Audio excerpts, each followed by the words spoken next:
Voltamos com o programa Escola Bíblica e, para fechar esse programa, vamos falar sobre o reinado e a idolatria de Jeroboão. Como os irmãos sabem, Jeroboão ficou lá no Reino do Norte com as 10 tribos e ele então passou a fazer tudo o que Deus não gostaria que ele fizesse. E é sobre isso que nós vamos falar agora. Pastor Elias, Jeroboão ele teve uma grande oportunidade, né? O senhor concorda que Jeroboão ele tinha uma promessa de Deus na vida dele? Deus poderia abençoá-lo mesmo naquelas circunstâncias? Pois bem, pastor Marcos, poderia sim, com certeza. Até porque antes de tudo isso acontecer, tudo isso que eu falo, o que aconteceu com Jeroboão, Deus mesmo, o Senhor mesmo se apresenta para ele e diz que se ele não saísse dos caminhos do Senhor, não fizesse o que era mal aos seus olhos, não ignorasse a lei, não ignorasse os seus estatutos, o Senhor o abençoaria e edificaria para si uma casa firme, uma casa para todo sempre. Todavia, a Bíblia diz que ele fez o que era mal aos olhos do Senhor, né? Nós queremos evidenciar que Jeroboão, enquanto Salomão estava sendo rei, ele era um destaque nas atividades governamentais do reinado de Salomão, inclusive exercia cargo comissionado lá de grande importância no reinado de Salomão. Portanto, era uma pessoa preparada. E o próprio profeta Aías, como já foi falado aqui, é usado por Deus para pegar uma capa, a capa dele, e rasgar, né, em 12 pedaços, e ele lança 10 para ele, e isso é uma espécie de profecia, profetizando a ele que ele seria o rei das 10 tribos. Mas o que se parece é que ele foi muito precipitado, ele se adiantou, ele se rebelou contra o rei, uma vez que o Senhor prometera que ele seria rei do norte, ele já agora se antecipa e parece que quer burlar os princípios, razão pela qual o rei agora tenta matá-lo, Salomão tenta matá-lo e ele foge para o Egito, né? E ele fica lá até quando se dá aqui os eventos iniciais da divisão do reino, que ele é chamado novamente e o povo vai elegê-lo agora como rei, diante daquela revolta e diante daquele não acatamento dos conselhos dos anciãos por parte de Roboão. Então nós vemos que quando ele assume ali, algumas coisas acontecem da sua parte, né? E aí é que começa a acontecer as decisões, os procedimentos absolutamente errados de Jeroboão, que vai gerar numa ruína muito grande, né, no Reinado do Norte. E isso tudo, é claro, se deve em grande parte ou na maior parte às decisões dele. E quando nós estamos falando de decisão, o senhor já evidenciou aqui nessa noite que, apesar de Deus exercer a sua soberania, executando seus planos, todavia, isso não anula a nossa responsabilidade, nosso poder de decisão, portanto, não tira de cena aquilo que nós chamamos de livre arbitrariedade, né? Que é o poder de decisão. Então, Jeroboão, ele tinha muitas condições favoráveis aqui para ter um reinado brilhante. Todavia, ele saiu da presença do Senhor, ele erigiu, né, altares, templos assim de adoração pagãs. Ele estabeleceu um em Dan e outro em Betel. E para adorar um Deus desconhecido, para adorar deuses que não eram, claro que na verdade, o Deus de Israel, o Deus que eles na verdade conheciam. Então, tudo isso estava cheirando muito mal aos olhos do Senhor, às narinas do Senhor, e Deus estava olhando isso como algo absolutamente desagradável. Inclusive, Jeroboão estava ensinando e pregando que aqueles deuses pagãos que estavam sendo adorados em Dan e em Betel eram os deuses que tinham tirado eles do Egito, mentindo, enganando o povo de alguma maneira, e isso foi muito desagradável aos olhos do Senhor e pareceu mal aos olhos do Senhor, né? Então, isso começou a entrasse num caminho de derrocada. E o cerne principal, que ainda será visto aqui, é o pecado da idolatria, né? Quando Jeroboão fez isso, quando ele ergueu os templos, estabeleceu lugares para serem cultuados deuses estranhos, outros sucessivos erros aconteceram, que serão evidenciados aqui, inclusive nomeação, né, ou seleção de sacerdotes fora dos princípios que ele aprendera há muito tempo, inclusive com seus pais. Então, nós devemos observar que o pecado da idolatria é algo terrível. Não é à toa que 1 Samuel, capítulo 15, versículo 23, nos diz que o pecado da idolatria é semelhante, tem o mesmo peso do pecado da feitiçaria. E a idolatria não é somente, é claro, vai ser evidenciado aqui, não é somente uma imagem de escultura que é colocada num determinado lugar com o propósito de ser adorado. Não. Tantas outras idolatrias que na atualidade podem acontecer de uma maneira bem sutil, que muita gente às vezes não percebe estar idolatrando outros seres que não é o Deus de Israel. É verdade. Evangelista Wallach, nos fale um pouquinho aí também sobre Jeroboão. Pastor Marcos, depois dessa análise histórica que o pastor Elias bem realizou aqui, nós temos a preocupação de informar os alunos e os nossos professores da escola bíblica questões pontuais, né? E nós gostaríamos de evidenciar que Jeroboão ele passa a se desviar por medo, né? Que medo era esse? Medo de perder o controle do povo, medo de perder o seu governo, medo de perder a sua gestão. Preocupado com isso, sabendo que era eleito rei do norte e sabendo que o templo de Salomão se encontrava no sul, ele logo preocupa-se com os termos da adoração do povo. Ele preocupa-se, olha, algumas vezes por ano o povo vai ter que descer do norte, vai ter que subir a Jerusalém para adorar o Senhor na casa em que o Senhor determinou que fosse construída para a sua adoração. Nessa situação, Jeroboão preocupa-se e ergue 2 santuários, 2 bezerros de ouro, um ao norte de Dan, outro ao sul de Betel, para que assim conseguisse segurar politicamente o povo. Começa aí a sua grande derrocada.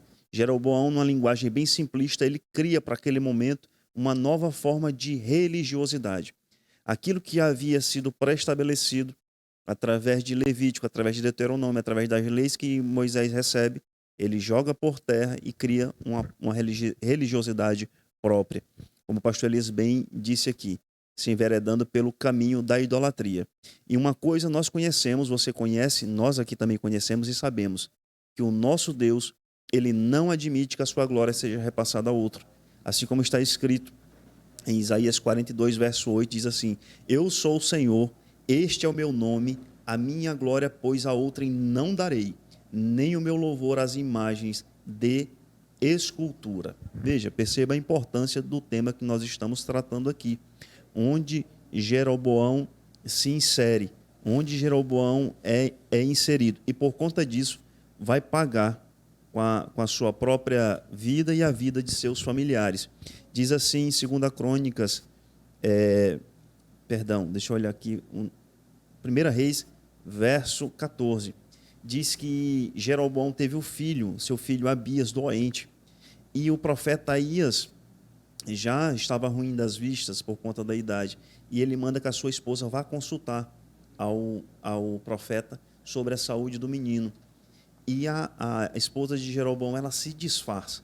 E o texto bíblico é muito interessante, porque o profeta não é enganado, o profeta sabia, e o profeta assim diz: entre mulher de Jeroboão, porque esse fingimento, na linguagem de hoje, diz assim: eu, profeta, fui encarregado de dar más notícias a você.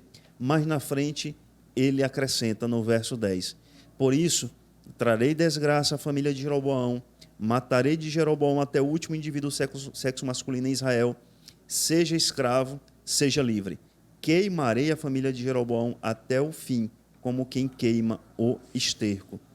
E ele ainda diz mais em relação ao filho: quando você voltar para casa, quando puser os pés na cidade, o menino morrerá.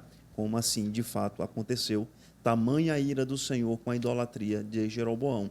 Aquele mesmo que receber através de profecia aquela honra de governar 10 tribos, né, de Israel, sendo anunciada através de uma profecia. Então aqui nós entendemos, nós levantamos os nossos olhos para entendermos que o nosso Deus, ele nunca dividiu e nunca dividirá a sua glória com nenhum outro Deus.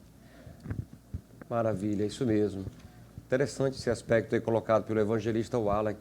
E me faz lembrar aqui Êxodo 20, o decálogo lá, os mandamentos. E aqui Jeroboão, ele estava levando o povo a infringir o primeiro e o segundo mandamento, né? Ali estão bem trincados. Não terás outros deuses além de mim. É muito interessante. E a gente meditou sobre isso uma época dessa no IETAD, falando sobre o Pentateuco, que essa frase, além de mim, é uma frase que é muito, muito cabível ali em Êxodo 20, versículo 1. Além de mim, Deus está dizendo, você não terá outros deuses. Eu sou único. E também, e não farás para ti imagem de escultura. Então, a violação dos mandamentos era patente ali. E veio, portanto, as consequências, como disse o evangelista Wallach. Mas tem um aspecto aqui, pastor Elias, que é interessante, que é a questão do coração e do conselho. Tanto Roboão teve conselho, como Jeroboão.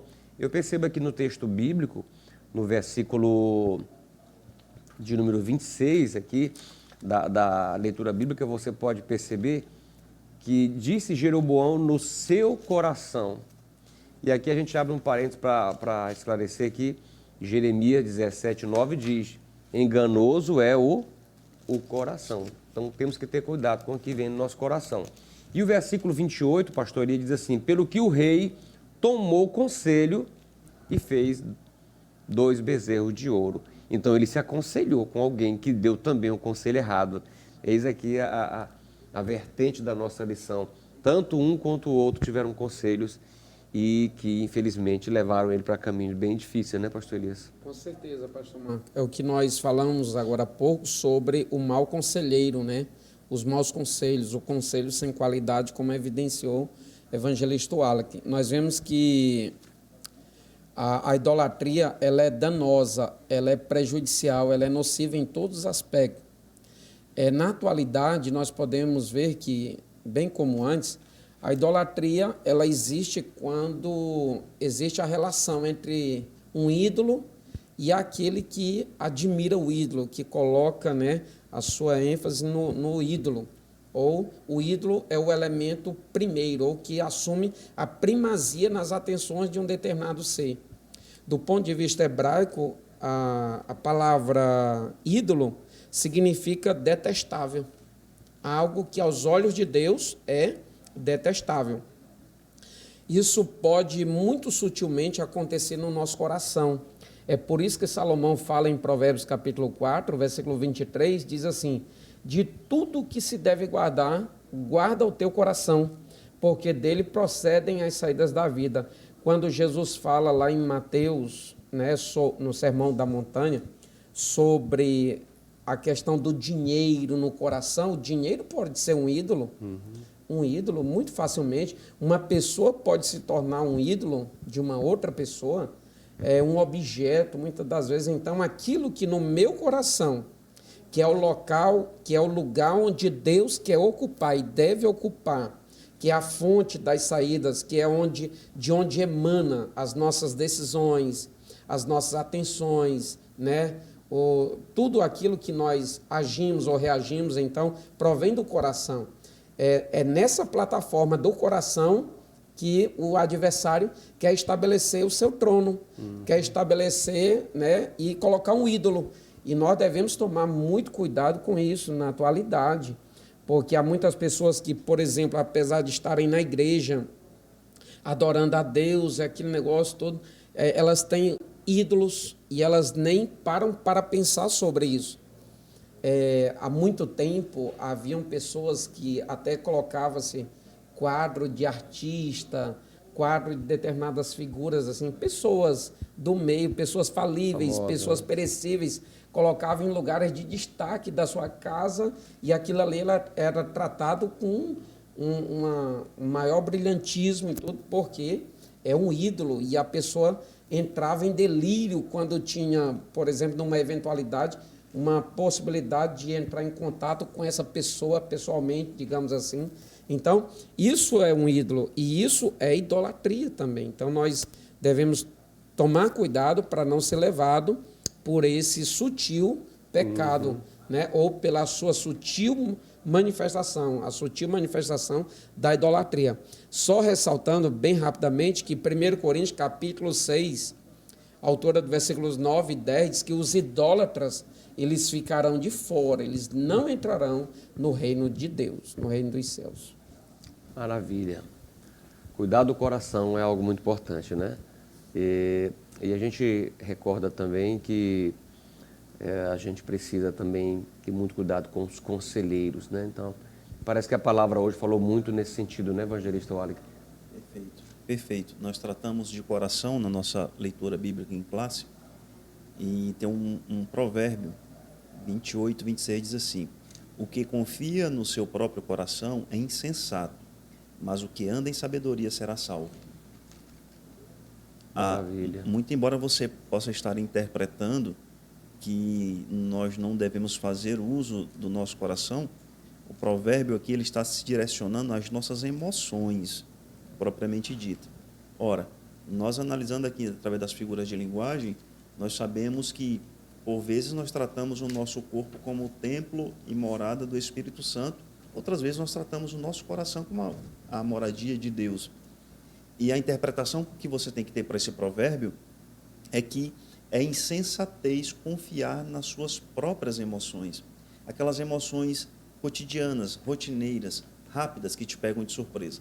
Certamente, Roboão foi atingido por essa emoção, a emoção do poder, a emoção da ganância, a emoção do império, a emoção da supremacia, de estar acima de qualquer outro homem. E certamente ele foi fisgado, ele foi capturado.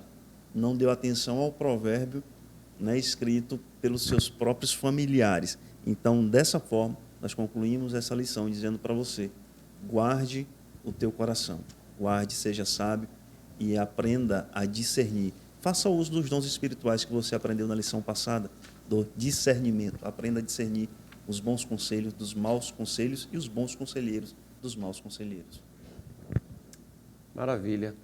Bom, nós estamos terminando o nosso programa de hoje, lições maravilhosas, práticas para a sua vida, tá bom? Nosso desejo é que esse programa tenha abençoado você, através dos comentários dos nossos colegas, através da reflexão da palavra, que a partir de hoje você tenha esse cuidado, essa prudência consigo mesmo, alimente o seu coração com a palavra de Deus, alimente seu coração com a palavra de Deus, nutra sempre um relacionamento íntimo de oração com o Senhor, e o Espírito Santo vai conduzir a tua vida em tudo, tá bom?